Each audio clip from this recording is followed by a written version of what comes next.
الحمد لله نحمده ونستعينه ونستغفره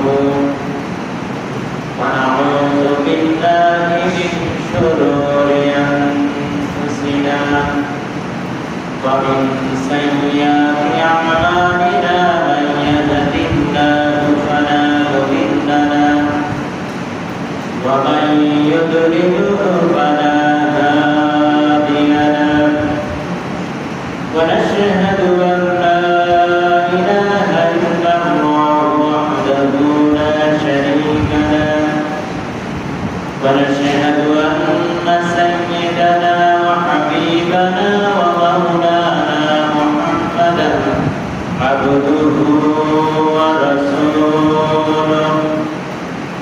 الذي أرسله بالحق بشيرا ونذيرا وداعيا إلى الله بإذنه وسراجا منيرا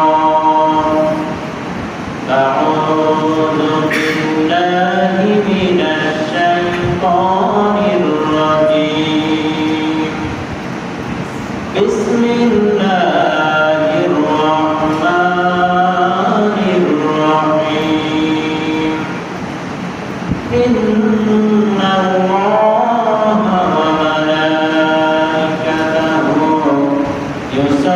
يصلون على النبي يا أيها الذين آمنوا صلوا عليه وسلموا تسليما اللهم صل على سيدنا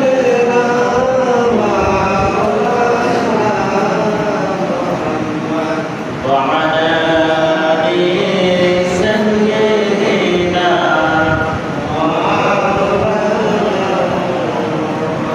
চলে সরে মহব্বতের সাথে একটু সবাই পড়ি আল্লাহুম্মা সাল্লি আলা সাইয়্যিদিনা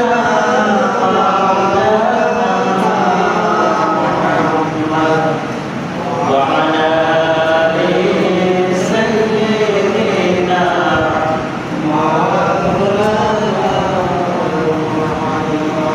আলহামদুলিল্লাহ প্রিয় মুসলিমবৃন্দ আসসালামু আলাইকুম ওয়া রাহমাতুল্লাহি ওয়া বারাকাতুহু সবাই ভালো আছেন আলহামদুলিল্লাহ আমরা আজকের আলোচনার শুরুতে মহান রব্বুল আলামিনের দরবারে লাখ কোটি শুকরিয়া আদায় করছি সবাই পড়ছি আলহামদুলিল্লাহ রাসূলের প্রতি দরুদ ও সালাম নির্বাহ করছি সবাই পড়ছি সাল্লাল্লাহু আলাইহি ওয়াসাল্লাম প্রিয় মুসলিমবৃন্দ আমরা গত জুমায় বলেছিলাম শ্রমিকদের অধিকার সম্পর্কে আজকের জুমায় আলোচনা হবে আমরা সরাসরি হাদিস থেকে আলোচনা শুরু করতে যাচ্ছি আমি যে দু একটি হাদিস আপনাদের সামনে পেশ করব এর অর্থ এবং সংক্ষিপ্ত যে ব্যাখ্যা পেশ করব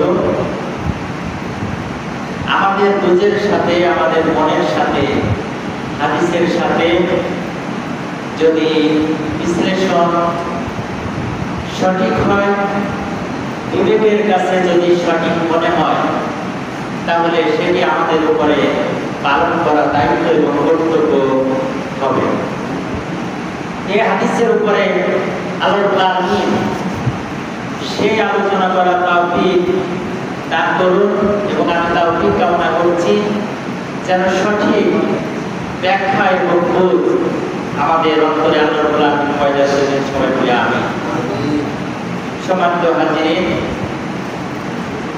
মুসলিম শরীফ থেকে দুই তিনটি হাদিস আপনাদের সামনে পেশ করছি শ্রমিকদের অধিকার সম্পর্কে হযরত মারুন ইবনে সুয়াইদ রাহমাতুল্লাহ থেকে বর্ণিত তিনি বলেন যে আমরা রাবাজা নামক স্থানে হযরত আবু যার রাদিয়াল্লাহু তাআলা এর নিকট দিয়ে গমন করছিলাম তখন তার গায়ে একটি চাদর ছিল এবং তার গোলামের উপরও অনুরূপ একটি চাদর ছিল তখন আমরা বললাম, হ্যাঁ আবু যর, যদি আপনি উভয়কে একত্রিত করতেন তাহলে দুটি চাদর হতো। তিনি বললেন, আমার মধ্যে এবং আমার ভাই সম্পর্কীয় ব্যক্তিটির মধ্যে কিছু কথা আছে, তার মা বলার উপর। একদা আমি তার মাকে উল্লেখ করে তাকে তিরস্কার করলাম, তখন সে আমার বিরুদ্ধে নবী সাল্লাল্লাহু আলাইহি ওয়াসাল্লামের কাছে নালিশ করলো। এরপর যখন আমি নবী সাল্লাল্লাহু আলাইহি ওয়াসাল্লামের সাথে সাক্ষাৎ করলাম, তখন তিনি বললেন, হ্যাঁ আবু যর, তুমি এমন ব্যক্তি যার মধ্যে জাহিলি যুগের কর্মকাণ্ড বিদ্যমান। আমি বললাম, ইয়া রাসূলুল্লাহ সাল্লাল্লাহু আলাইহি ওয়াসাল্লাম, যে ব্যক্তি মানুষদেরকে গালি দেয় তার প্রতি উত্তরে তারাও তার পিতামাতাকে উল্লেখ করে গালি দেওয়া স্বাভাবিক। তখন নবী সাল্লাল্লাহু আলাইহি ওয়াসাল্লাম বললেন, হ্যাঁ আবু যর, তোমার মধ্যে জাহিলি যুগের কর্মকাণ্ড এখনো বিদ্যমান। তারা তোমাদের ভাই, আল্লাহ তাদেরকে তোমাদের অধীনস্থ করেছেন। তোমরা যা খাবে তাদেরকেও তা খাওয়াবে, এবং তোমরা যেমন পোশাক পরবে তাদেরকেও তা পরাবে। মুসলিম শরীফ পঞ্চম খণ্ড 89 পৃষ্ঠা 4167 নম্বর হাদিস। একই হাদিস এসেছে, আমরা ব্যাখ্যায় আলোচনা করব। একই হাদিস এসেছে 4169 নম্বর হাদিস। এরপরে আরো একটি হাদিস হযরত আবু হুরায়রা রাদিয়াল্লাহু তাআলা সূত্রে রাসূলুল্লাহ সাল্লাল্লাহু আলাইহি ওয়াসাল্লাম থেকে বর্ণিত যে তিনি বলেছেন, কৃতদাসের জন্য খানাপিনা ও পোশাক পরিচ্ছদের ব্যবস্থা করা মনিবের কর্তব্য। কৃতদাসের জন্য খানাপিনা ও পোশাক পরিচ্ছদের ব্যবস্থা করা মনিবের কর্তব্য। মুসলিম শরীফ পঞ্চম খণ্ড 90 পৃষ্ঠা 4170 নম্বর হাদিস। সম্মানিত উপস্থিতি, এই যে বর্ণনা আমরা শুনলাম হাদিসের, এটি সরাসরি রাসূলুল্লাহ সাল্লাল্লাহু আলাইহি ওয়াসাল্লামের বক্তব্য। কার বক্তব্য? রাসূলুল্লাহ সাল্লাল্লাহু আলাইহি ওয়াসাল্লামের বক্তব্য। আমি আজকে আপনাদের সামনে সংক্ষিপ্ত সময়ে যে কয়েকটি পয়েন্টে আলোচনা করতে চাই, সেটি হচ্ছে কিছু সাহাবী, এই মারুফ ইবনে সুয়াইদ না, আবু যর, হযরত আবু যর গিফারী রাদিয়াল্লাহু তাআলা আনহু। আবু যর গিফারী রাদিয়াল্লাহু তাআলা আনহু এক জায়গায় ছিলেন, তার সাথে তার গোলামও ছিল। কে ছিল? তার গোলামও ছিল। হযরত আবু যর রাদিয়াল্লাহু তাআলা আনহুর সাথে তার গোলামও ছিল। কিছু সাহাবী এই হযরত আবু যর রাদিয়াল্লাহু তাআলা আনহুর সামনে দিয়ে হেঁটে যাচ্ছিলেন। তখন তারা দেখলেন হযরত আবু যর রাদিয়াল্লাহু তাআলা আনহুর গায়ে যে চাদর, সেই একই চাদর তার গোলামের গায়েও রয়েছে। কি রয়েছে? একই চাদর। এখানে যে ঘটনাটি ঘটেছে সেটি আপনারা শুনেছেন, আমি শোনালাম। এরপরে রাসূলুল্লাহ সাল্লাল্লাহু আলাইহি ওয়াসাল্লাম সর্বশেষ আমাদের ব্যাখ্যার যে পয়েন্ট, সেটি হচ্ছে রাসূলুল্লাহ সাল্লাল্লাহু আলাইহি ওয়াসাল্লাম বলছেন, হুম ইখওয়ানুকুম জাআলাহুমুল্লাহু তাহতা আইদিকুম। হুম ইখওয়ানুকুম, তারা তোমাদের ভাই। কারা? এই গোলামরা। এই গোলামটা কি? কৃতদাস গোলাম যারা, তারা তোমাদের ভাই। জাআলাহুমুল্লাহ, আল্লাহ রাব্বুল আলামিন প্রেরণ করেছেন তাদেরকে। কে প্রেরণ করেছেন? জাআলাহুমুল্লাহ, কে প্রেরণ করেছেন? আল্লাহ রাব্বুল আলামিন প্রেরণ করেছেন। কাদেরকে? কাদেরকে প্রেরণ করেছেন? গোলামদেরকে, সহকারীদেরকে। পিএস বলে আমাদের বর্তমান আধুনিক যুগে, পিএস বলে পার্সোনাল সেক্রেটারি। এই যে এমপি মন্ত্রীদের পিএস থাকে না, আপনারা জানেন কম বেশি। এমপি মন্ত্রীদের কি থাকে?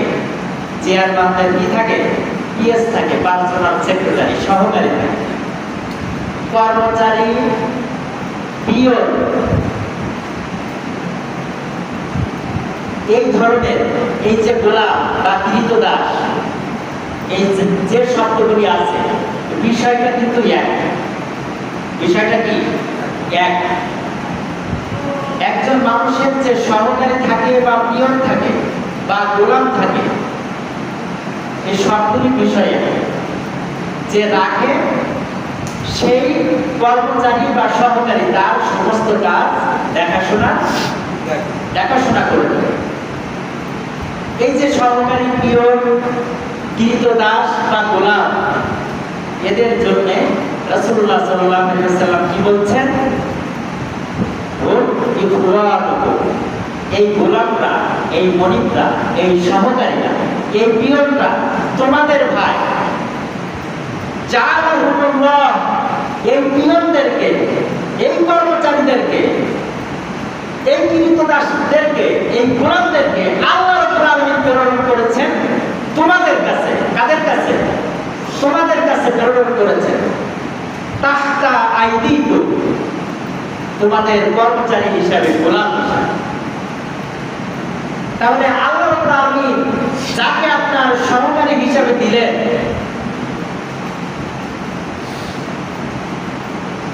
যাকে আপনার পিয়ন হিসাবে দিলেন, যাকে আপনার গোলাম হিসাবে দিলেন, কে দিয়েছেন? আল্লাহ দিয়েছেন। আপনার সহযোগিতা করার জন্য একজন মানুষকে আপনার অধীনস্থ করে দিলেন আল্লাহ রাব্বুল আলামিন। এই ব্যক্তির উপরে আপনার কি করা উচিত? আপনার যে সারাদিন সহযোগিতা করে, আপনার সমস্ত কাজ কাম করে দেয়, এই লোকটির উপরে আপনার কি করা উচিত? ভালোবাসা, সহমর্মিতা, দয়া সবকিছু দিয়ে তাকে আগলে রাখা উচিত। তোমরা যা খাবে তাদেরকেও তা খাওয়াবে, তোমরা যেমন পোশাক পরবে তাদেরকেও তেমন পোশাক পরাবে। হযরত আবু যর রাদিয়াল্লাহু তাআলা আনহু এই যে মনিবের গায়ে যে চাদর, নিচের গায়েও যে চাদর, ওই গোলামের গায়েও সেই চাদর। আমরা কি দিই? আমরা আমাদের পিয়নদেরকে, সহকারীদেরকে, আমাদের কর্মচারীদেরকে, আমাদের গোলামদেরকে এরকম দিই আমরা? রাসূলুল্লাহ সাল্লাল্লাহু আলাইহি ওয়াসাল্লাম একে আমাদের উপরে কর্তব্য হিসেবে দিয়েছেন। 4169 নম্বর হাদিসে রাসূলুল্লাহ সাল্লাল্লাহু আলাইহি ওয়াসাল্লাম বললেন, ইখওয়ানুকুম ওয়া আখওয়ানুকুম, এরা হচ্ছে এই সহকারীরা, পিয়নরা, এই কৃতদাসরা তোমাদের ভাই। খওয়ানুকুম, আল্লাহ রাব্বুল আলামিন তোমাদের কাছে গোলাম হিসাবে দিয়েছেন। কে দিয়েছেন? আল্লাহ তাআলা তোমাদের গোলাম হিসাবে এদেরকে প্রেরণ করেছেন। এরকম সহযোগী, সহকারী আল্লাহ রাব্বুল আলামিন যদি না দিতেন, তাহলে আজকে কি অবস্থা হতো? এই যে অফিস আদালত চলে, সরকারি অফিস আদালত, কোর্ট কাছারি যা চলে, আল্লাহ রাব্বুল আলামিন যদি এরকম পিয়ন, সহকারী, সহযোগী এদেরকে যদি না দিতেন, তাহলে এই অফিসারদের কি উপায় হতো? আমরা গ্রাম্য ভাষায় বুঝি, আমরা যাদেরকে মেথর বলি, যে পায়খানার হাউস পরিষ্কার করে, এরকম একটি শ্রেণী আল্লাহ রাব্বুল আলামিন যদি পৃথিবীতে না দিতেন, আল্লাহ রাব্বুল আলামিন যদি এই সুষ্ঠু ব্যবস্থা না করতেন, তাহলে পায়খানার হাউসগুলি কি করতে হতো? যারা যত বড় অফিসার হোক না কেন, প্রধানমন্ত্রী, প্রেসিডেন্ট, এমপি, মন্ত্রী, আমরা যারা আছি সম্মানিত সমাজের ব্যক্তি বলে যারা আমরা দাবি করি, এবং সমাজের মানুষ যারা আমাদেরকে এরকম সম্মানের চোখে দেখে, অনেক উঁচু সম্মান করে, যারা আমাদেরকেও কি করতে হতো? এই বাথরুমের এই পায়খানা কি করা লাগতো? পরিষ্কার করা লাগতো। এটি দিলেন কে? এই সহযোগী, সহকারী কে দিয়েছেন? আল্লাহ রাব্বুল আলামিন দিয়েছেন। অথচ আল্লাহ রাব্বুল আলামিনের শুকরিয়া আদায় না করে, তাদের সাথে ভালো ব্যবহার, তাদের পোশাক পরিচ্ছদ, খাওয়া দাওয়ার ব্যবস্থা না করে, আমরা 5 তলা 10 তলা বিল্ডিং এর করেছি, আর আমরা আমাদের সহকারীরা, আমাদের পিয়নরা, তাদের খাওয়াও জোটে না, তাদের পোশাকও জোটে না। এই কথাগুলি রাসূলুল্লাহ সাল্লাল্লাহু আলাইহি ওয়াসাল্লাম বলেছেন কাদের জন্য? মুসলমানদের জন্য, বিশেষ করে সারা পৃথিবীর মানুষদের জন্য এটি আদর্শ, এটি একটি আদর্শ, উত্তম আদর্শ। এর উপরে আর কোন আদর্শ হতে পারে না। রাসূলুল্লাহ সাল্লাল্লাহু আলাইহি ওয়াসাল্লাম এই যে আদর্শ বাতলে দিয়েছেন, বিশেষ করে মুসলমানদের জন্য এটি অবশ্যই পালনীয় একটি কর্তব্য, কিন্তু আমরা সেইভাবে পালন করি। এরপরে 4170 নম্বর হাদিস। এই হাদিসে রাসূলুল্লাহ সাল্লাল্লাহু আলাইহি ওয়াসাল্লাম বললেন, কৃতদাসের জন্য খানাপিনা ও পোশাক পরিচ্ছদের ব্যবস্থা করা মনিবের কর্তব্য। কার কর্তব্য? মনিবের কর্তব্য। লিল মামলুকি তুআমুহু ওয়া কিসওয়াতুহু। যে ব্যক্তি মনিব, যে ব্যক্তি অফিসার, যে ব্যক্তি প্রধান কর্মকর্তা, তার উচিত তার সহকারীর জন্য, তার পিয়নের জন্য, তার পিএসের জন্য, পার্সোনাল সেক্রেটারির জন্য সেই অফিসার যা খাবে এবং যা করবে, তার পিয়নের জন্যও সেই একই খাবার এবং একই পোশাকের ব্যবস্থা করবে। এই নির্দেশনা কার? এই আদর্শ কার? রাসূলুল্লাহ সাল্লাল্লাহু আলাইহি ওয়াসাল্লাম।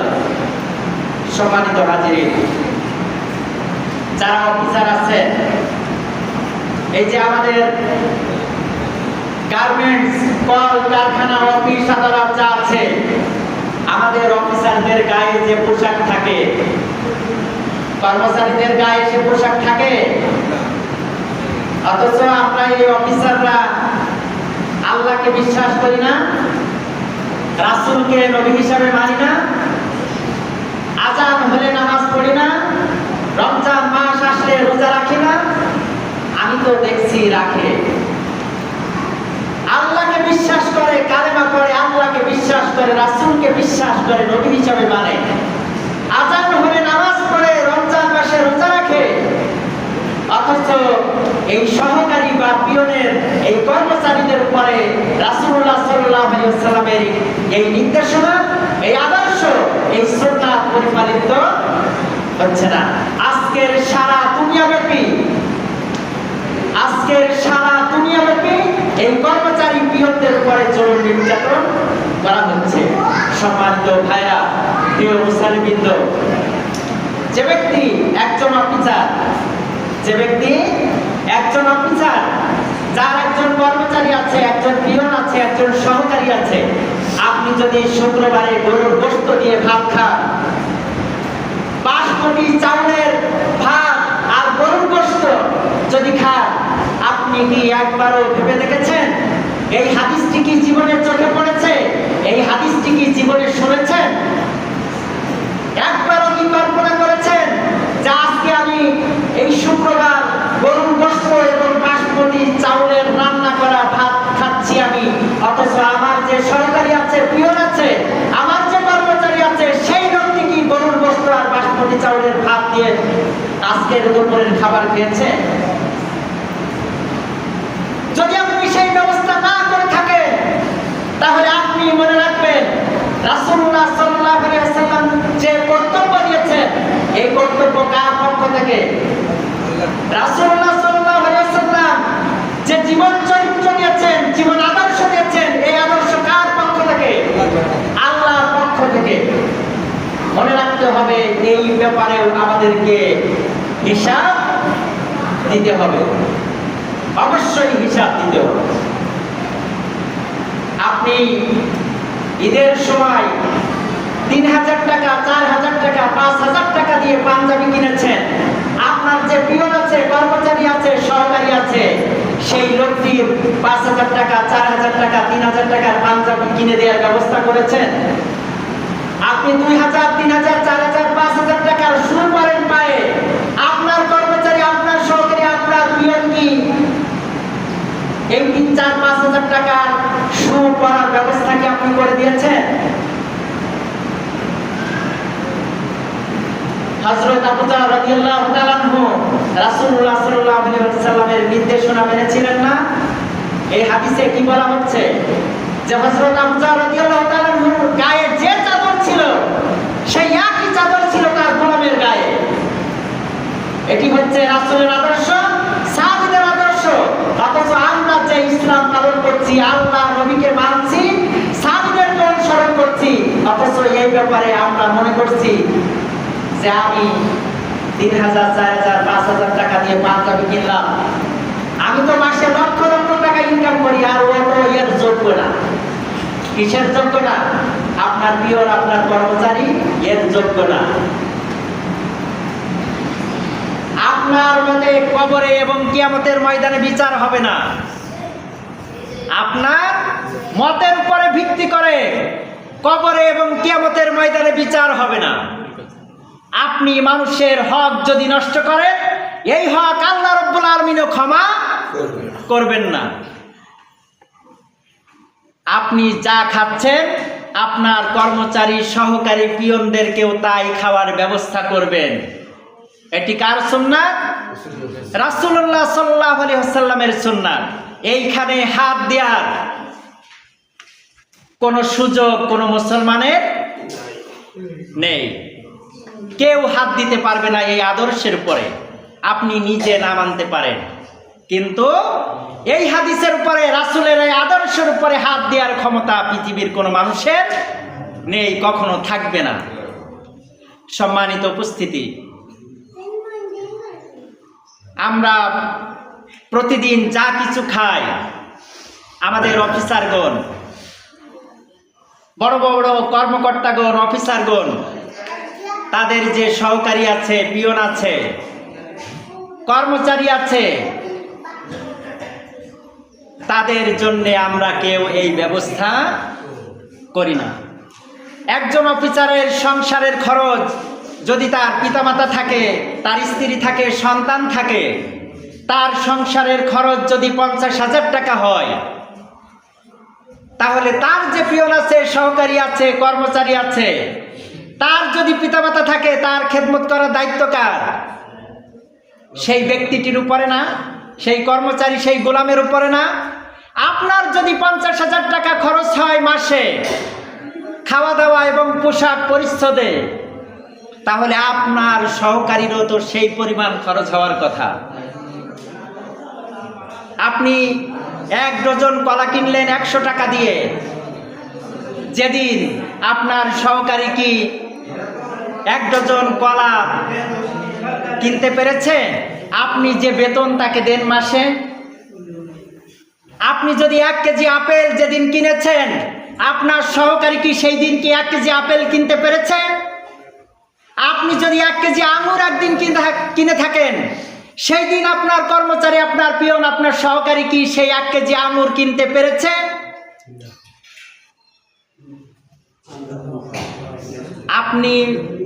আপনি মনে করছেন যে তার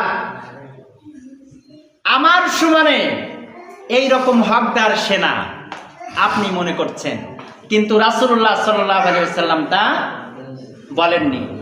আপনি যা খাবেন আপনার সহকারীও তাই খাবে, আপনি যা পরবেন আপনার সহকারীও তাই পরবে। ইসলাম এই সামঞ্জস্যতার বিধান করেছে, ইসলামে আদর্শ দিয়েছে মানুষের অধিকার সমান। আর একটি কথা বলি, 2টি কথা বলা হয়েছে এই হাদিসের ভিতরে। বাংলাদেশের নাগরিকদের মৌলিক অধিকার কয়টি জানেন? বাংলাদেশের নাগরিকদের মৌলিক অধিকার কয়টি বলতে পারবেন? 5টি। খাদ্য, বস্ত্র, শিক্ষা, চিকিৎসা, বাসস্থান। খাদ্য, বস্ত্র, শিক্ষা, চিকিৎসা এবং বাসস্থান। আর হাদিসে কয়টি বলা হয়েছে? হাদিসে কয়টি বলা হয়েছে? খাদ্য এবং বস্ত্রের কথা বলা হয়েছে, খানাপিনা এবং পোশাক পরিচ্ছদ। আর 3টি কিন্তু বলা হয়নি।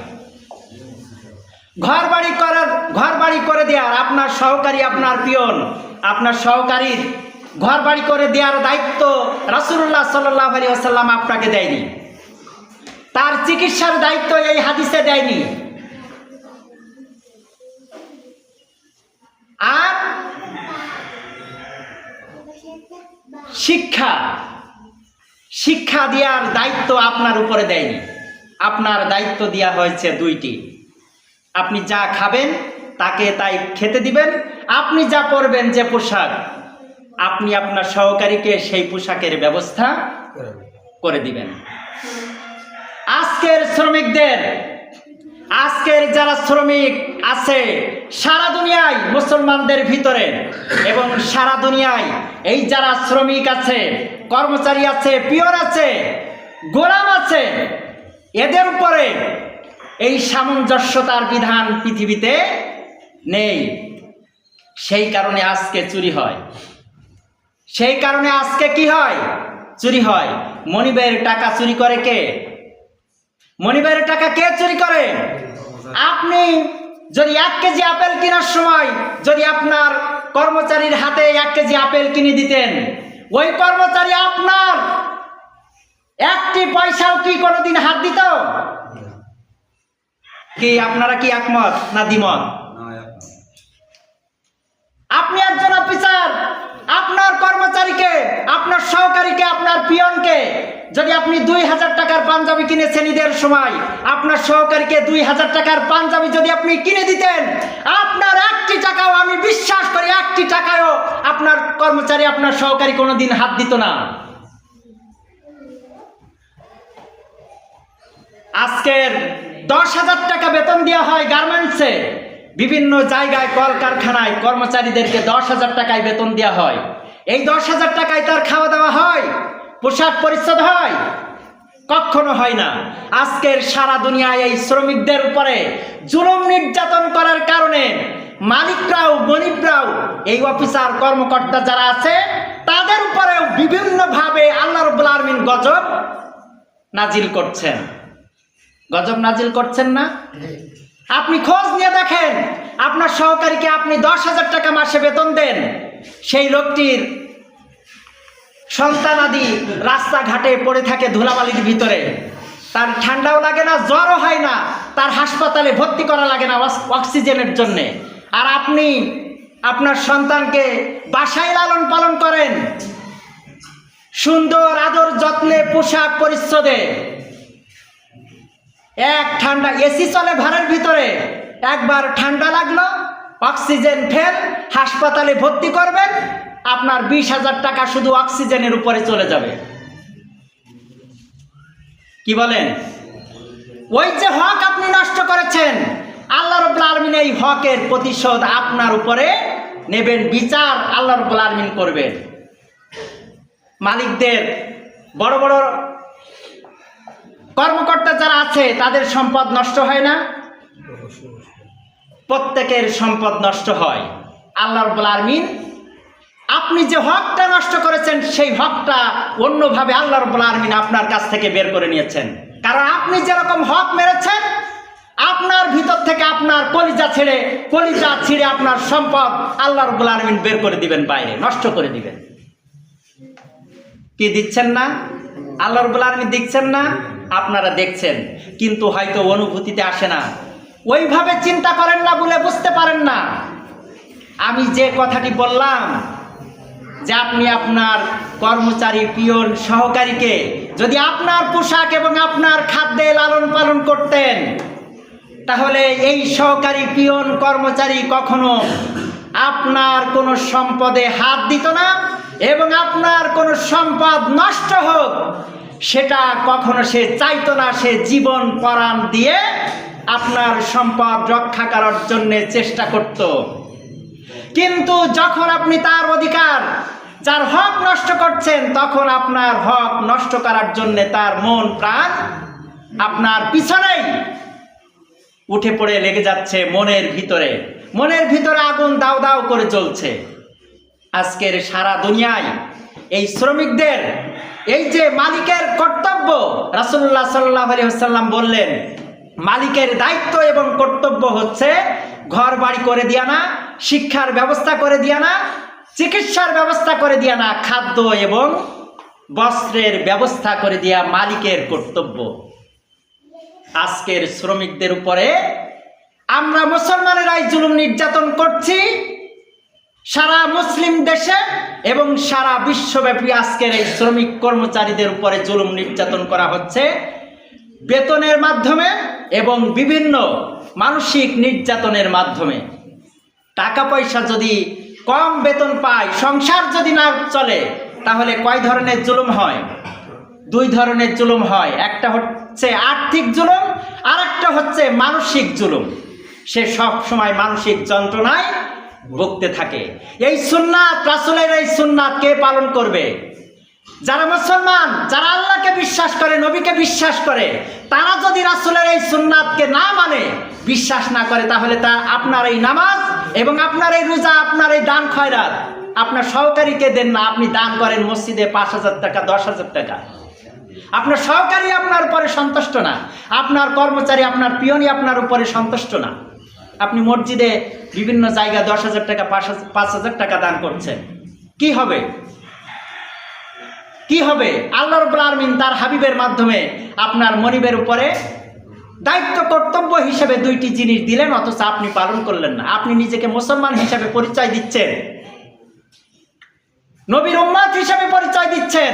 এই সুন্নাত কে মানবে? আসমানের ফেরেশতারা এসে জমিনে আসমানের ফেরেশতারা পালন করবে এই সুন্নাত? কখনো না। সম্মানিত উপস্থিতি, আমরা এই যে দোকানে যারা কর্মচারী থাকে, আমরা সব সময় কম দিই, 100 টাকা, 150 টাকা, 200 টাকা। আপনার চা খাইতেই তো 200 টাকা লাগে দিন, আপনার নাস্তা করতেই তো 200 টাকা লাগে। আপনি তার ভরণ পোষণ, খাওয়া দাওয়ার জন্য সারাদিন পরে 200 টাকা দেন। এই সুন্নাত মানার জন্য আসমান থেকে ফেরেশতা নাজিল হবে না। আমরা যারা আল্লাহকে বিশ্বাস করি, নবীকে বিশ্বাস করি, কিয়ামত বিশ্বাস করি, কবর বিশ্বাস করি, যেখানে হিসাব দেওয়া লাগবে, আমরা আমাদের বিবেককে জাগ্রত করি। আমরা আমাদের কর্মচারী যে যে অবস্থায় থাকুক না কেন, পিয়ন হোক, কর্মচারী হোক, সহকারী হোক, আর যাই গোলাম হোক, যাই হোক, আমরা এই বিষয়টি, রাসূলের এই হাদিসটি আমরা বিবেক দিয়ে বুঝি, চিন্তা করি, এগুলি আমল করার চেষ্টা করি। আল্লাহ রাব্বুল আলামিন আমাদেরকে তৌফিক দান করুন। আমিন। ওয়া মা তাওফিক ইল্লা বিল্লাহ। আসসালামু আলাইকুম ওয়া রাহমাতুল্লাহ। যারা সুন্নাত পড়েন, সুন্নাত